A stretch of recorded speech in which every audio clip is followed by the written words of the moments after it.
পালং মুসুর অতি সুস্বাদু একটি কিন্তু ডালের রেসিপি। আর পালং শাকের যে গুণাগুণ সেটা আমরা সবাই জানি। আর শীতকাল পড়ে গেছে, এই পালং শাক কিন্তু এখন প্রচুর পরিমাণে বাজারে আর খুব সুলভ মূল্যে।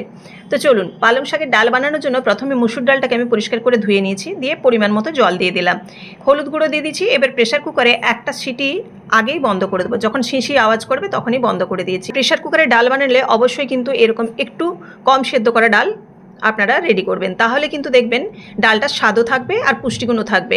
এবার ধুয়ে রাখা পালং শাকটা দিয়ে দিলাম লবণ চিনি। আর ডালটা সিটি পড়ার আগে যেমন বন্ধ করবেন, সঙ্গে সঙ্গে কিন্তু ওই সিটিটাকে বের করে দেবেন, তাহলে কিন্তু ডালটা খুব একটা বেশি সেদ্ধ হবে না। এবার দেখুন, পালং শাক, লবণ আর চিনি দিয়ে আমি একটু জল দিয়ে দিয়েছি পরিমাণ মতো, যেরকম পাতলা খাবেন, দিয়ে ফুটিয়ে নিলাম 3 থেকে 4 মিনিটের মতো।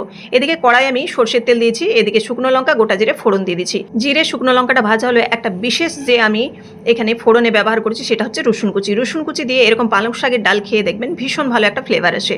দিয়ে দিলাম কুচানো পেঁয়াজ, রসুনটাকে একটু নাড়াচাড়া করে একটা মাঝারি সাইজ কুচানো পেঁয়াজ দিয়েছি। পেঁয়াজটাকে নাড়াচাড়া করে আমি একটু ধনে গুঁড়ো দিয়েছি, যেহেতু জিরেটা ফোড়নে দিয়েছি সেজন্য জিরে গুঁড়ো এখানে ব্যবহার করছি না।